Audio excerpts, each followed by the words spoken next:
اللہ کی لعنت برستی ہے، اللہ کا غضب برستا ہے اس قوم پر جو قوم اپنے پیاروں کی، اپنے نبیوں کی، اولیاء اللہ کی قبروں کو مسجدیں بنا لیتی ہے۔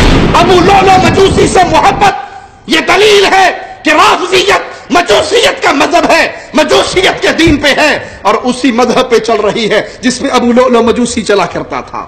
موت ایک ایسی چیز ہے جب انسان اس کو یاد کرتا ہے، وہ گناہ کی کسی بھی محفل میں بیٹھا ہو اور اسے یقین کی دنیا میں یہ بات لے آئے کہ میں نے ایک دن مرنا ہے تو وہ فوراً اللہ کی طرف رجوع کرنے والا بن جاتا ہے۔ موت ایک کڑوی حقیقت ہے، نہ اللہ کا پیارا اس موت سے بچ سکتا ہے، نہ اللہ کا نافرمان اس موت سے بچ سکتا ہے۔ امیر عمر کے جملے سن کے ذرا میں اور آپ اپنی زندگی کا تو حساب لگائیں۔ یہ امیر عمر کیا کہہ رہے ہیں؟ اگر میں زمین و آسمان کے سارے خزانوں کا مالک ہوتا اور وہ سارے خزانے دے کر میں قیامت کے دن حساب و کتاب سے بچ سکتا تو میں کر گزرتا۔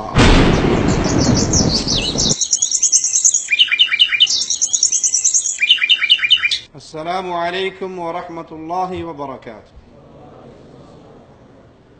ان الحمد للہ نحمده ونصلي على رسوله الكريم۔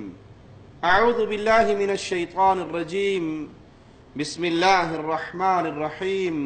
قل هو اللہ احد اللہ الصمد لم یلد ولم یولد ولم یکن له کفوا احد۔ موت ایک کڑوی حقیقت ہے، موت ایک اٹل فیصلہ ہے۔ جو پیدا ہوتا ہے وہ مرنے کے لیے پیدا ہوتا ہے، ایک دن اس کا اختتام ضرور ہونا ہے۔ اللہ کی مخلوقات میں بقا کسی کے لیے نہیں ہے، بقا ہے تو خالق کے لیے ہے۔ کچھ لوگوں کے ذہن میں یہ تصور ہے کہ اللہ کی جو پیاری مخلوق انبیاء کی صورت میں ہمارے سامنے تشریف لائی، ان کے لیے یہ کہنا کہ وہ فوت ہو جائیں گے یا فوت ہو گئے یا ان پہ موت آ گئی، یہ ان کی توہین ہے۔ یہ سوچ کتاب اللہ اور سنت رسول اللہ کے خلاف ہے صلی اللہ علیہ وسلم۔ موت نے سب پہ آنا ہے، موت نے ہر ذی روح کو اپنا ذائقہ چکھانا ہے۔ کائنات کی افضل ترین ہستی محمد الرسول اللہ صلی اللہ علیہ وسلم، آپ سے پیارا نہ کوئی پیدا ہوا، نہ ہوگا، نہ ہو سکتا ہے۔ پوری انسانیت کے سردار ہیں محمد الرسول اللہ صلی اللہ علیہ وسلم، لیکن اللہ کی مخلوق ہے، اللہ کے بندے ہیں۔ آپ پر بھی یہ لمحات آئے کہ آپ اس جہاں سے اللہ کی جنتوں کی طرف روانہ ہوئے۔ پیارے حبیب محمد کریم صلی اللہ علیہ وسلم حجۃ الوداع کے بعد جب تشریف لاتے ہیں تو آپ بیمار ہو جاتے ہیں، بخار آپ کو آ لیتا ہے اور یہ بخار شدید ہو جاتا ہے، بیماری شدید بڑھ جاتی ہے، سر میں درد شدید ہوتا ہے تو پیارے حبیب صلی اللہ علیہ وسلم اپنے مبارک سر پہ ایک پٹی باندھ لیتے ہیں اور اپنے صحابی سیدنا فضل بن عباس سے کہتے ہیں لوگوں کو مسجد میں اکٹھا کرو، اور اس تکلیف کی کیفیت میں صحابہ کے درمیان آ کے تشریف رکھتے ہیں اور اعلان کرتے ہیں ذرا سیرت نبوی کے اس پیارے منظر کو اپنے دل میں بٹھائیے اور پھر اپنی اپنی زندگی کو اس منظر پہ پیش کر کے دیکھیے ہم کہاں کھڑے ہیں۔ یاد رکھیے پیارے حبیب محمد کریم فداہ ابی و امی صلی اللہ علیہ وسلم، آپ کی مبارک سیرت کو سننا باعث اجر و ثواب ہے، لیکن مسلمان کے لیے لازم ہے کہ پیارے نبی کی سیرت کو سنے تو اپنی زندگی کو اس پہ لا کے پیش کرے۔ اگر زندگی میں خلل ہو تو اپنی زندگی کو تبدیل کر کے محمد کے غلاموں میں شامل ہو جائے صلی اللہ علیہ وسلم۔ اس تکلیف میں آ کر پیارے حبیب نے لوگوں سے کہا لوگوں تمہارے کچھ حقوق مجھ پہ عائد ہیں، اس جگہ پہ ہو سکتا ہے آئندہ تم مجھے نہ دیکھو، اور یہ اشارہ ہے کہ اب ہماری جدائی کے لمحات قریب ہو رہے ہیں۔ غور سے سنو، اگر میں نے کسی کی پیٹھ پہ کوئی کوڑا مارا ہے، اگر میں نے کسی کے جسم کو تکلیف دی ہے تو آج میرا جسم حاضر ہے، وہ اپنا بدلہ لے لے۔ اگر میں نے کسی کا مال لیا ہے تو میرا مال حاضر ہے، وہ مجھ سے لے لے۔ میں نے دنیا میں کسی کے ساتھ کوئی ایسا ماجرا کیا جو وہ مجھ سے معاملہ صاف کرنا چاہتا ہے، میں اس کے سامنے اپنی جان کو پیش کر کے کہتا ہوں وہ اپنا بدلہ لے لے، اس جہاں میں میرے ساتھ معاملہ صاف کر لے، قیامت کے دن مجھ سے سوال نہ کرے۔ پیارے حبیب محمد الرسول اللہ صلی اللہ علیہ وسلم فرماتے ہیں میں اس چیز کو پسند کرتا ہوں کہ میرے اوپر کسی کا واجب الادا کوئی حق ہے تو وہ حق مجھ سے وصول کر لے۔ یہ فرما کر آپ ممبر سے اترے، اپنے گھر تشریف لے گئے۔ آپ کی بیماری اور بڑھتی رہی، بخار روز بروز بڑھتا رہا۔ اسی کیفیت میں آپ آ کر مسجد میں نماز پڑھاتے رہے، لوگوں کی امامت کرواتے رہے۔ جمعے کے روز نماز مغرب پڑھانے کے بعد جب گھر تشریف لے گئے تو بخار شدید ہو گیا، شدید بخار نے آ لیا۔ عشاء کی نماز کا وقت آیا، لوگ مسجد میں موجود ہیں، بعض لوگوں نے آواز بھی لگائی نماز نماز، لیکن پیارے حبیب علیہ السلام کی کیفیت ایسی ہے کہ آپ مسجد میں آنے کے قابل نہیں، آپ نماز کے لیے کھڑے ہونے کے قابل نہیں۔ آپ صلی اللہ علیہ وسلم پوچھتے ہیں لوگوں نے نماز پڑھ لی؟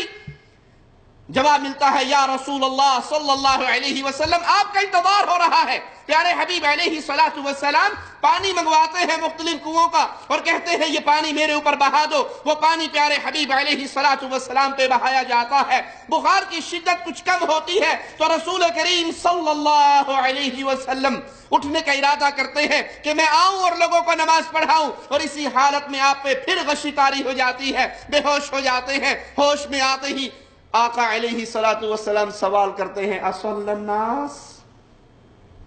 یہ ہے پیارے حبیب کے دروس، یہ ہے پیارے حبیب محمد کریم صلی اللہ علیہ وسلم کی زندگی کے آخری لمحات۔ یہاں پر بھی آپ کو فکر غم یہی ہے کہ نماز پڑھ لی؟ ہوش میں آتے ہی سوال ہوا اصلی الناس؟ لوگوں نے نماز پڑھ لی؟ جواب ملتا ہے آپ کا انتظار ہو رہا۔ آپ علیہ السلام فرماتے ہیں پانی لاؤ، میرے اوپر پانی بہاؤ۔ پانی بہایا جاتا ہے، طبیعت میں کچھ تازگی آتی ہے، قوت جمع ہوتی ہے، اٹھنے کا ارادہ فرماتے ہیں، پھر غشی ہو جاتی ہے، بے ہوش ہو جاتے ہیں۔ جب ہوش میں آتے ہیں پہلا سوال دہراتے ہیں اصلی الناس؟ لوگوں نے نماز پڑھ لی؟ وہ لوگ جو پیارے نبی سے محبت کرنے کے دعوے دار ہیں، اللہ ہمارے دل میں محمد کریم کی سچی محبت پیدا فرما دے۔ اللہ ہمارے دل کو امام الانبیاء، امام کائنات کے پیار سے بھر دے، اور یہ پیار سچا پیار ہو، اطاعت والا۔ وہ پیارے نبی کی سیرت کو سامنے رکھ کے ذرا اپنی نمازوں کی کیفیت پہ غور کریں۔ کیا ہماری فجر کی نماز مسجد میں جماعت کے ساتھ ادا ہوتی ہے؟ تو مبارک ہو آپ کو۔ اور اگر یہ کیفیت نہیں ہے تو فکر کرو، پیارے نبی صلی اللہ علیہ وسلم تو اس بیماری کی شدت کے اندر بھی بارہا سوال کرتے ہیں کہ لوگوں نے نماز پڑھ لی؟ جواب ملتا ہے یا رسول اللہ صلی اللہ علیہ وسلم آپ کا انتظار ہو رہا ہے۔ آپ علیہ السلام پھر پانی منگواتے ہیں، پانی بہایا جاتا ہے، ہمت جمع ہوتی ہے، اٹھنے کی کوشش کرتے ہیں کہ غشی طاری ہو جاتی ہے۔ جب ہوش میں آتے ہیں تو آواز لگاتے ہیں جاؤ ابو بکر سے کہو کہ وہ نماز پڑھائے، ابو بکر سے کہو نماز پڑھائے۔ سیدنا بلال تکبیر کہتے ہیں، ابو بکر صدیق نماز پڑھاتے ہیں، اور کیفیت صحابہ بیان کرتے ہیں کہ ابو بکر صدیق رضی اللہ عنہ وارضاہ کی قرات بھی لوگوں کو سمجھ نہیں آتی ان کے غم اور شدت کی وجہ سے۔ اسی لیے صدیقہ کائنات نے کہا تھا یا رسول اللہ صلی اللہ علیہ وسلم ابو بکر کو نہ کہو، وہ نرم دل کا ہے، وہ آپ کے مصلے کو خالی دیکھے گا تو برداشت نہیں کر سکے گا، کسی اور کے ذمہ یہ ڈیوٹی لگا دو۔ پیارے حبیب علیہ السلام نے بارہا تکرار کے بعد اس جملے کو سننے کے بعد کہا تھا نہ اللہ راضی ہوتا ہے، نہ محمد کریم راضی ہوتے ہیں، نہ اہل ایمان راضی ہوتے ہیں ابو بکر موجود ہو اور مصلی پہ کوئی اور کھڑا ہو جائے۔ جو طعن کرتے ہیں ابو بکر صدیق کی خلافت پہ، ابو بکر صدیق کی امامت پہ، ان کو پیارے نبی کے یہ جملے سننے چاہیے مرو ابا بکر، جاؤ ابو بکر کو حکم دو وہ لوگوں کو نماز پڑھائیں۔ علی موجود تھے، عباس موجود تھے، حسن و حسین موجود تھے، اہل بیت موجود تھے، ان کی موجودگی میں اللہ کے نبی نے علی کو نہیں کہا، حسن کو نہیں کہا، حسین کو نہیں کہا، عباس کو نہیں کہا، اہل بیت کو نہیں کہا، بلکہ ابو بکر کو کہا جاؤ نماز پڑھانے کا حکم دو، ابو بکر محمد کے مصلی پہ کھڑا ہو۔ یہ اشارہ تھا امام الانبیاء، امام کائنات محمد الرسول اللہ صلی اللہ علیہ وسلم کی طرف سے کہ میرے مصلی پر، میرے خالی مصلی پر اگر کوئی حق رکھتا ہے کھڑے ہونے کا، اس کا نام ابو بکر صدیق ہے رضی اللہ عنہ وارضاہ۔ یہ کہنے والوں کہ علی خلیفہ بلا فصل ہے، یہاں تو اللہ کے نبی نے جب حکم دیا تو سیدنا علی نے انکار نہیں کیا، سیدنا علی نے آ کے کہا نہیں اللہ کے نبی صلی اللہ علیہ وسلم یہ تو میرا حق بنتا ہے مجھے کہیے۔ یہ شان تھی ابو بکر کی رضی اللہ عنہ وارضاہ کہ اللہ کے نبی نے فرمایا جاؤ ابو بکر سے کہو کہ وہ نماز پڑھائے۔ ابو بکر نماز پڑھاتے رہے اور بیماری کے سارے ایام باقی ابو بکر نے ہی نماز پڑھائی۔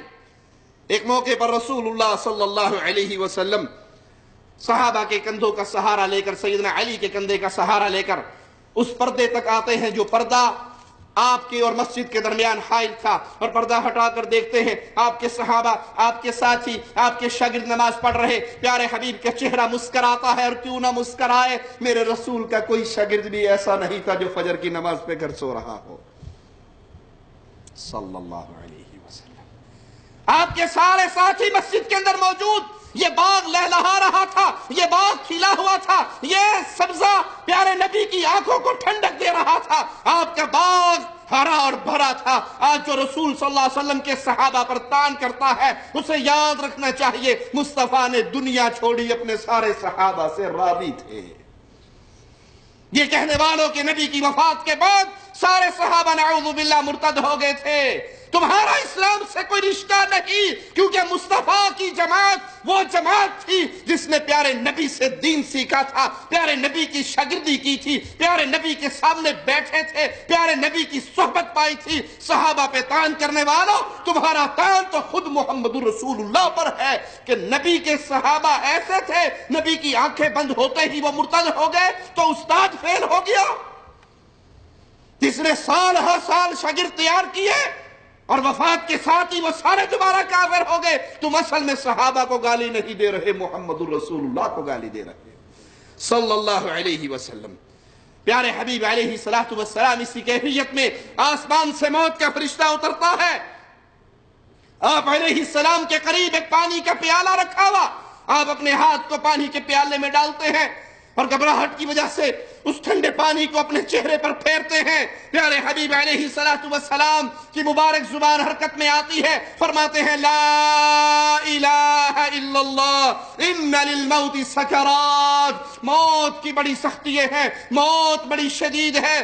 صدیقہ کائنات، کائنات کی افضل ترین عورت، اہل جنت عورتوں کی سردار، پیارے نبی کی لخت جگر، حسنین کریمین کی ماما سیدہ فاطمہ الزہرا، پیارے نبی صلی اللہ علیہ وسلم کی یہ کیفیت دیکھتی ہے، زبان حرکت میں آتی ہے، کہتی ہے واہ کر بابا تھا، ہے میرے بابا کی تکلیف، میرے بابا کا دکھ، میرے بابا کا غم، میرے بابا کی بیماری۔ پیارے نبی صلی اللہ علیہ وسلم فرماتے ہیں فاطمہ لا کرنا علی ابیکی بعد اليوم، یہ آخری دن ہے تیرے بابا کی تکلیفوں کا، آج کے بعد تیرے بابا پہ کوئی غم نہ ہوگا۔ پیارے نبی محمد الرسول اللہ صلی اللہ علیہ وسلم صدیقہ کائنات سیدہ فاطمہ الزہرا رضی اللہ تعالی عنہا کو یہ پیغام دے رہے، یہ اشارہ کر رہے کہ بس یہ دنیا کی گھڑیاں ختم ہونے والی ہے، تیرے بابا اللہ کی جنت میں جانے والے ہیں اور رب کی جنت میں محمد کریم پیارے نبی بسیرا کرنے والے ہیں، جہاں نہ کوئی غم ہے،